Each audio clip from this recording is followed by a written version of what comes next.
So I want to talk about this thing that both James Gunn said and David Corenswet said, because now that I've seen the movie, I can actually help to explain this a little bit more. I didn't quite know what they were trying to get at. And what I'm talking about is the canon for the DCU. Okay? And both Gunn and Corenswet have said that the canon of the DCU is a lot more like Star Wars than it is the MCU, like the Marvel Cinematic Universe, okay?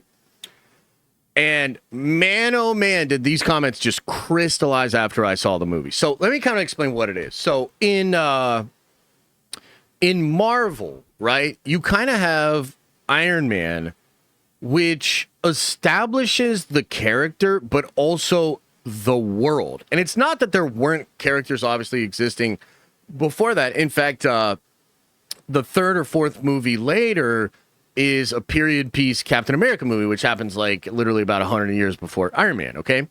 But Iron Man is the catalyst for the universe.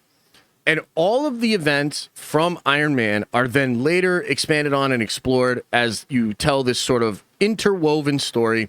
And it's like, here's the next piece, here's the next piece, here's the next piece. And all of the things established and set up in the first movie kind of lead into the other one, et cetera, et cetera. And that's kind of how the MCU does it. Star Wars, and I think especially when it comes to the original trilogy, the way that Star Wars would do it is like you come in to the Star Wars world and like, bro, you're literally in the middle of a rebellion that is trying to get plans for a Imperial base to some other rebel group out there. There's a senator on board. There's a Darth Lord of the Sith. All of these stormtroopers, and there's obviously like some major conflict. But you don't know shit about that until you then get further down the line and they're actually showing you the Senate, the senators, and the prequels really fills that out, okay? Similarly, you had the character of Jabba the Hutt. You had the character of Boba Fett. You have, Obi-Wan Kenobi. The Clone Wars are referenced. Luke's father is referenced. There's all sorts of stuff, but you don't just get a direct explanation of it in the next one. Star Wars introduces you to a living, breathing world, and then through comics, novels, shows, and ultimately movies, we explore different eras and we recontextualize what has come before. That's how Star Wars does it. Okay? So when I heard this concept that Gunn said and then David said, I was like, whoa, like, what does that actually mean? Now, having seen the movie, like, let me kind of explain it. And I'm not going to give any spoilers here, or at least I'm going to try not to. But I think that this will be good. So, you guys know from the trailers that the Justice Gang is a thing. The Hall of Justice exists. But they are not the Justice League. They're the Justice Gang. And they seemingly only have 3 members. They're bankrolled by Maxwell Lord. And the question becomes, like, just like in the sense of Star Wars, like, you're introduced to that, right? Who knows if the next movie is going to tell you anything about the Justice League? But there probably will be a project, whether it's like a comic or a video game, because remember, Gunn was like, we want it all to be connected, right? Whether it's a video game or an art book. I know that seems silly, but Star Wars, dude, there's been so much shit that was revealed in little art books or little encyclopedias and shit like that. Like, it might actually be the case that some encyclopedia thing comes out for the DCU, and it explains to us when the Lanterns first came to Earth, who was the first Lantern, how do they keep their jobs, and then how does Guy Gardner get the gig for the Justice Gang? Maybe there was another group, like maybe there was a Justice League. Maybe there's never been a Justice League yet. We don't really know. The movie leaves it completely open-ended, okay? There's another moment in the film where one of the characters is like taken out of the movie but goes into like another dimension, and I was thinking in my head, oh, that's going to come back into play much later. That's going to be really interesting, and I could kind of see the thread that they're building there.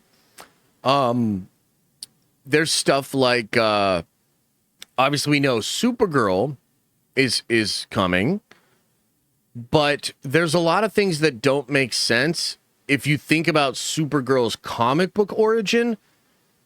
Essentially, knowing what you will know after you see the film, for sure her DCU thing has to be completely different.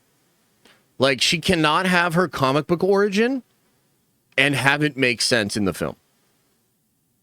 So that's kind of interesting. We know that Superman has been active for about 3 years. We know he's faced certain other villains and certain other threats before. But we don't know if the Sinestro Corps is even a thing. We don't know if there's been, like, Necron and the Black Lanterns. We don't know if there's been a crisis in a different universe and alternate beings are coming, into that universe. We don't know what Themyscira and the old gods and even the new gods, we don't know what any of that looks like in this universe. The Superman movie sets up a lot of interesting things, but the thing it does mostly is just gives you a clean slate on so many different things. So many different aspects of the DC universe are to be explored, and the film itself does not explain a lot of like the wider context for the thing. Now, for me, I was thinking about this and I was like, this is kind of cool. You know what I mean? Like, this is kind of cool. And I hope that the canon really matters. I'm a little bit of a stickler for canon, so I like canon, and I like when it really matters. And there's an element here that separates it from Star Wars where, when Star Wars was first being created, they didn't have all the comics. They didn't have all that stuff. Like, that comes later. And now Disney technically has access to it, right? But George, really didn't. He was just doing his thing and, showing you a little bit more of the story here and there, right? The DCU is in a different position because there's so much DC lore that's already established. So, for instance, Lex is a character that's established. Superman's a character of the Justice League, the Lanterns, Oa, the Guardians, the Source Wall, the Emotional Spectrum, the Kryptonians, Brainiac. Bro, there's a lot of stuff that's established, the League of Shadows, dude, there's so much that could be going on via just this new DC world. And we're just not sure how it all fits together. I like looking at the comic book stuff and then looking at gun stuff and being like, okay, so how could this actually fit together? You know what I mean? So I wanted to bring that up just to kind of explain it, but also I wonder if you think that'll work. Do you think that'll be exciting for folks? Because it certainly has me interested, but there is a bit of a cop-out here where, there's so little that they're explaining that it feels like they literally just don't know. You know what I mean? Because, there was this moment on the press tour where they were talking about, Batman and shit, and David made a comment where he was like, if he found out there was a guy in a bat suit or something like that, dude, he's gonna go check that out. And then Gunn said, well, we don't know if he's already met Batman or not. And that's wait, what? Do you not know, or do you just not know if you want to tell anybody, right? So I'm curious. I'm curious. I think there's potentially a lot of excitement there, but yeah, I don't know. Bro, it's the first movie. You are correct. It is the first movie. All I hear is a ton of excuses why the film is critically acclaimed and why audiences are eating it up. Okay, well, something wrong with your ears. Check them out for wax or being a dumbass. But appreciate it. Thank you. Lean heavy on the cosmic side of DC. I think that would be cool. I think DC has some really cool cosmic characters, for sure. I loved Superman. It was better than even I was expecting, says RG. Oh, damn. I think I can say 1,000% we're getting a gray suit Batman. Oh, that would be fun. Maybe gray and blue. Gray and blue would be cool, man, for sure. At least the stuff we know that loose ends have follow-up projects. That's true. That's true. So there's a line at the movie, which I want to expand on this. After I see it again, I want to expand on this. And then maybe actually, I was thinking about hitting Rob up if he's not too mad at me for this morning.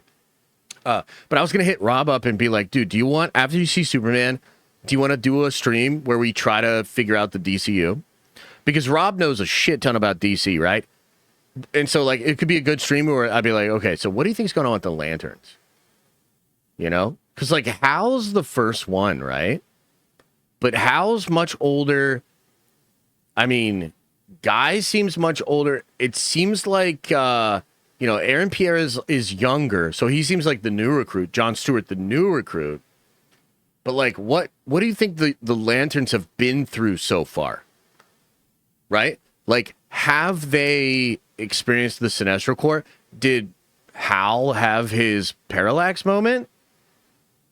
You know? Will it be a spoiler stream? Yeah, it would be a spoiler stream, obviously. But it wouldn't happen until after everybody's seen the film or whatever. But, yeah, I think that could be cool because there is stuff I'm interested in. There's stuff I'm kind of excited to see where they go. How's that world going to respond? You know, how does the Justice Gang become the Justice League? Like, that's kind of interesting. I'm not sure.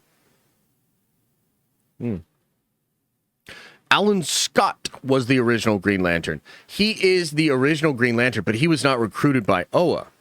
So Hal is the first Green Lantern recruited by a ring and is officially sanctioned through Oa. From what I understand, Alan Scott, didn't he not even have a... There was something different about his ring and his lantern, and I kind of forget now. But, yeah, he was never, like, officially an Owen Lantern until maybe much later. There were rumors that Alan Scott was going to be involved in this series as well, which would be really cool. I like Alan Scott. His weakness is wood. Yes, that was a thing. So was the yellow, and yeah, but yeah. Don't worry, Superman will be on Max after 2 months and that 500 million box office. I mean, maybe, maybe we'll see. Have you seen the Say That Again commercial? What, for Fantastic Four? Yeah, I've seen that. Terrence says, just got here. How are we feeling about Superman versus FF now that you saw it? That 500 still locked in? Yeah, so, I mean, I liked Superman more than I expected, right? I still am anticipating to like Fantastic Four more. Like, Fantastic Four looks like it's, like, the perfect movie for me. Like, dude, it looks so good. But I think the reality is both movies are probably going to be somewhat light. Superman looks like it's going to have trouble getting to 550. I think Fantastic Four gets to 6 pretty easily. Those are my thoughts. I could be wrong, but that's like I'm kind of seeing that in the data. Would love to be wrong though. I'd love for both movies to do so well, but it just kind of seems like we're in a bit of a tough spot there. Yeah. Thanks for watching. And if you like this clip, smash a like on the actual video and subscribe to this channel. That way more of these clips get into your feed. I've also linked the full episode below if you want to check out the entire thing, including the Q&A we do with fans. You can also watch this show live. We do it live Monday through Friday at 11 a.m. Eastern time. And you can also find all of my content, including the videos I put on my main YouTube channel on the podcast feed.